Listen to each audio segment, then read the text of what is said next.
हाय, hello, नमस्कार. निष्ठा all in one चॅनलमध्ये आपले स्वागत आहे. कसे आहात सगळे? मस्त मजेत ना?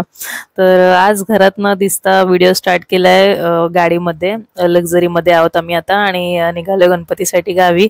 तर स्लीपर सीट्स बुक केल्या होत्या. तर म्हटलं तुम्हाला पण दाखवाव्या. गीतांजलीची ट्रॅव्हल्स आहे ही आणि नेहमी ऑलमोस्ट 90% आमचा प्रवास असतो तो आम्ही गीतांजली ट्रॅव्हल्सने करतो. एकदम कम्फर्टेबल वगैरे असतात एकदम. तर तेच तुम्हाला दाखवते कशी आहे स्लीपर सीट ह्या. तर आता आम्ही जस्ट स्थानक सोडलंय आणि इथे असा रॅक असतो बघा बॅग ठेवण्यासाठी किंवा तुम्ही शूज वगैरे प्लास्टिकमध्ये रॅप करून इथे ठेवू शकता. आणि एसी कंटिन्युअस चालू असतो. एसी पण खूप चांगला असतो आणि मोबाईल होल्डर देखील असतात. दोन्ही साईडला पडदे असतात. मोबाईल होल्डर बघू शकता आणि चार्जिंगचे पॉइंट सुद्धा असतात दोन्ही ठिकाणी. आणि व्यवस्थित असं पिलो सारखा आकार असतो त्यामुळे तुम्ही व्यवस्थित झोपू पण शकता. आणि दोन्ही साईडला पडदे आहेत ते पण तुम्ही बघू शकता. म्हणजे कधी प्रवास संपतो कळतच नाही, गावी कधी पोहोचतो ते पण कळत नाही. समोरची सीट सुद्धा बघू शकता तुम्ही. आणि पाय वगैरे व्यवस्थित पुरतात. अशी कम्फर्टेबल सीट असते, एकदम छोटी वगैरे नसते. खालती सीटिंग आहे पूर्ण आणि वरती स्लीपर असतात. काही काही ट्रॅव्हल्सचं वेगवेगळं असतं, म्हणजे प्रत्येक ट्रॅव्हल्सचं वेगवेगळं असतं. दोन्हीकडे स्लीपर्स पण असतात, काही पूर्ण सीटिंग असतात, स्लीपर नसते. प्रत्येक ट्रॅव्हल्सचं वेगळं असतं. आणि एसी पण खूप मस्त होता. एसी कंटिन्युअस चालू होता. तर थंडी होतीच म्हणा, आम्ही एसी काय बंदच ठेवून होतो, पण एसी खरंच खूप चांगला होता. आणि पकडायला वगैरे हँडल वगैरे होते, खालती उतरताना वगैरे काही प्रॉब्लेम येणार नाही. आणि थोडासा म्हणजे असं आडोसासारखा पण करून दिलेलं, म्हणजे पडणार वगैरे असं नाही. असं स्टँड पण होतं, त्याच्यावरती बॅग ठेवली होती. नेहमीप्रमाणे साहित्य आहे, गणपतीसाठी जायचं गावी म्हटल्यानंतर गणपतीचं थोडं साहित्य, खायचं साहित्य, थोडं सजावटीचं साहित्य घेतलं होतं. आणि ते रेड बसची ॲड लावलेली होती, ती दाखवते तुम्हाला. तर रेड बसवरून बुक केल्यानंतर 300 रुपीज ऑफ असतात असं काहीतरी लिहिलं होतं तिथे. तर म्हटलं तिघांनी मिळून आम्ही व्हिडिओ हाय करावं म्हणून सगळेजण हाय करत आहोत. तर सिद्धूचं लक्ष दुसरीकडेच आहे. चला तर मग गावी पोचायचं आहे आणि गावी पोचून परत शॉपिंगला पण जायचं आहे, कारण की गणपती येण्याच्या आधी पण भरपूर शॉपिंग असते. बघू शकता तुम्ही, सकाळचे 6 वाजलेले आहेत. मस्त धुकं पडलेलं आहे आणि असं दव असतं ना ते पण आलेलं आहे. पूर्ण असं एसी तर चालू नव्हतंच केलं, पूर्ण काचेवरती तुम्ही बघू शकता पाणी पाणी आहे. आणि गावाकडची मस्त रम्य सकाळ. आता फ्रेश वगैरे होऊन सगळं होऊन दुपारचं जेवण वगैरे करून निघालोय शॉपिंगसाठी. आणि गणपती येणार म्हटल्यानंतर तुम्हाला सांगितलं होतं की गणपतीमध्ये पण शॉपिंग चालूच असते, काय ना काहीतरी आणायचंच असतं. तर सिद्धूला घरीच ठेवलंय आणि दोघं जण निघालो, कारण की ऊन पाऊस चालू होतं मध्ये मध्ये. काही ठिकाणी ऊन, काही ठिकाणी पाऊस असं चालू होतं. तर कॉलेजचा परिसर आहे हा, तुम्हाला बराच वेळा व्हिडिओमध्ये दाखवलेला आहे. वेणुताई कॉलेज, यशवंतराव चव्हाण कॉलेज. आणि आता पोहोचलोय कॅनलवरती. तर बघू शकता पाणी किती आहे कृष्णा नदीला. तर मागे पूर आला होता 2 आठवड्यापूर्वी, जेव्हा जोरदार पाऊस चालू होता ना तेव्हा. तर अजून पण पाणी भरपूर आहे. आणि संगमच्या इथे पण पाणी आलं होतं बरंच. तर इथून आम्ही आता जाणार आहोत.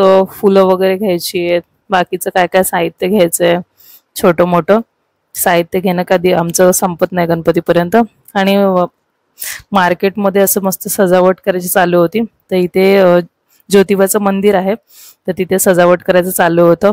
आणि बाजारपेठ छान फुलली होती. आम्ही दुपारचं आलेलो आहोत म्हणून तुम्हाला हा एवढा रस्ता रिकामा दिसतोय. जर संध्याकाळचं आलं असतं ना तर भरपूर गर्दी आणि पूर्ण गाड्या ट्रॅफिकच पूर्ण झाली असती. त्यामुळे दुपारीच आलोय. आणि सजावट पण स्टार्ट करायची होती, त्यासाठी थोडंसं साहित्य लागणार होतं, त्यामुळे घ्यायला आलोय. तर सगळ्यात आधी ते विड्याची पानं दिसली मला मावशींकडे, तर तीच घेत आहे विड्याची पानं. तर विडे मांडायला पुढे लागतात ना, गणपतीच्या पुढे 5 विडे असतात ते मांडायला. तर तिथून माधुरी वुलन सेंटरमध्ये आलोय. आणि तिथून मला ग्लुगन स्टिक घ्यायचे होते आणि कलर पण घ्यायचे होते. तर ग्लुगन स्टिकचा तर काही वापर झालाच नाही, फेविकॉलने सगळं काम झालं एकदम मस्त. तर तरी पण आता ग्लुगन स्टिक काय वेस्ट जात नाही, त्या असतातच, चांगल्या राहतात त्या. आणि तिथे बघू शकता तुम्ही काय काय साहित्य आहे. ते वूलचं पण साहित्य आहे, रांगोळीसाठीचं ते मॅट बनतात त्याचं साहित्य आहे, लेस आहे, वेगवेगळ्या प्रकारची मोरपिसं आहेत, वेगवेगळ्या प्रकारचे कुंदन खडे वगैरे आहेत. आणि बॉर्डर वगैरे साडीला वगैरे करतात ना तसं पण आहे. तर तिथून आम्ही गेलो मग 5 फळं घ्यायला. मार्केटमध्येच असं गेलेलो, म्हणजे भाजी मार्केटच्या इथे पुढेच मिळतात. 5 फळं घेतली. चांगली होती, काकांकडे एकदम छान फळं होती. फळं वगैरे घेऊन झाली आहेत. आणि नंतर मग आलोय आता आम्ही भाजी मार्केटच्या इथूनच थोडंसं पुढे भाजी मार्केटच्या इथे पण वेगवेगळे देखाव्याचं काम चालू होतं आणि इथे एका मावशींकडे मला शमीची पानं दिसली, तर शमी पण भरपूर आवडतं गणपतीला, तर म्हणून मग घेतले मी 10 रुपयाची शमी. तुम्हाला बऱ्याच जणांना माहिती असेल, माहिती नसेल काय काय जणांना, तर जवळून दाखवते. तिथून अर्धा डझन शमीची पानं गेल्यानंतर थोडी अर्धी कच्ची अशी बघून घेतली, 1-2 दिवस राहतील अशी. आणि सिद्धूला खाण्यासाठी तर पप्पांनी ऑलरेडी आणली होती केळी. आणि मग तिथून आम्ही गेलो तेजस पेंट्स मध्ये. तर तेजस असं सगळं बोलतात ना, डेकोरेशनचं साहित्य सगळं मिळतं तिथे, पेंट वगैरे मिळतात, वेगवेगळे मुखवटे असतात, गणपती पण असतात. परत तुम्हाला जे पाहिजे ते, म्हणजे तुमच्या सार्वजनिक आणि घरगुती गणपती दोन्हींसाठी तुम्हाला जे जे डेकोरेशनचं साहित्य लागतं ना, ते सगळं इथे मिळतं. आणि मी मागच्या वर्षीच्या व्हिडिओमध्ये सुद्धा दाखवलं होतं तुम्हाला. आणि इथे एक सुंदर असा महाराजांचा फोटो आहे, खूप सुंदर आहे. तिथे तेजस स्टेशनरीचं बोर्ड बघू शकता आणि कॉन्टॅक्ट नंबर सुद्धा दिलेला आहे. तर भरपूर अशी गर्दी होती, मुलं सजावटीचं साहित्य घेण्यासाठी आलेले.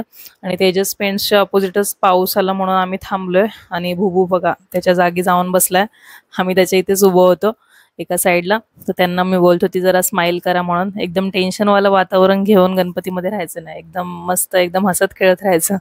तर तिथून आम्ही आलो राजपुरोहित स्वीट्समध्ये. तर हे कराडमध्ये आणि साताऱ्यामध्ये भरपूर फेमस आहे, यांच्या बऱ्याचशा ब्रांचेस आहेत.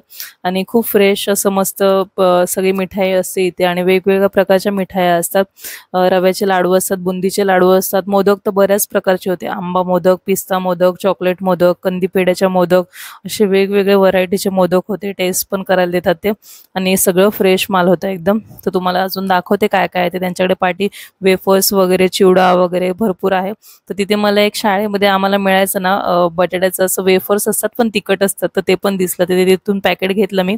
तर इथे काला जामून सुद्धा मिळतं, रव्याचे डिंकाचे लाडू सुद्धा मिळतात, नॉर्मल गुलाबजामुन पण आहे तिथे बघू शकता तुम्ही. आणि जिलेबी पण मिळते, ढोकळा पण मिळतो, सकाळचे असे स्नॅक्स पण असतात, समोसा वगैरे पण असतात इथे बघू शकता, कचोरी आहे, समोसा आहे.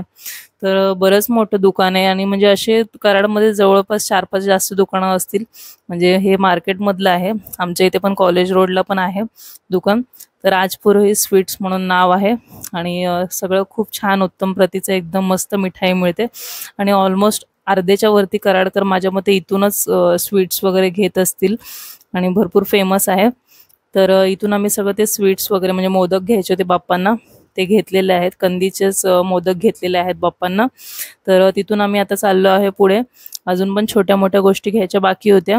आणि बघू शकता तुम्ही बाजारपेठ कशा फुलल्यात छानपैकी, मस्तपैकी गौरीचे मुखवटे, गणपतीचे मुखवटे, परत सजावटीच्या फुलांच्या माळा, आर्टिफिशियल फ्लॉवर्स होते, छान छान पडदे होते, बॅकड्रॉप होते. आणि आर्टिफिशियल फ्लॉवरमध्ये पण बरेचसे कलर्स रेंज होती, खूप छान होतं. म्हणजे असं गावी आपण शॉपिंग करतोय असं वाटणार पण नाही. मुंबईत पण काय काय गोष्टी मिळत नाही त्या गावी मिळतात.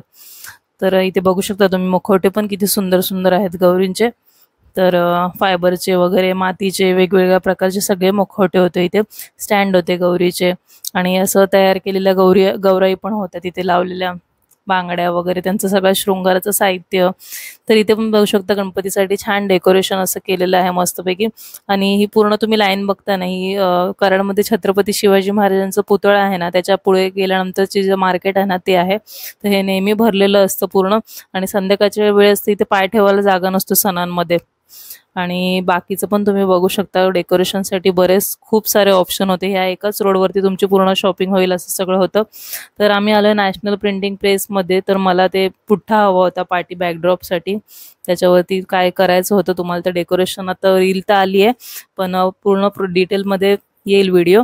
तर पुठ्ठा बघत होतो आम्ही, पण तो जरा खूपच जाडा होता. आणि जाड पुठ्ठा कसं अडकवायला वगैरे किंवा पाठी सेलो टेपनं लावणं मग ते रिस्की असतं, पटकन पडू वगैरे शकतं. आणि पुढे बाप्पा असतो, त्यामुळे सगळं कसं व्यवस्थित फिक्स असं करावं लागतं.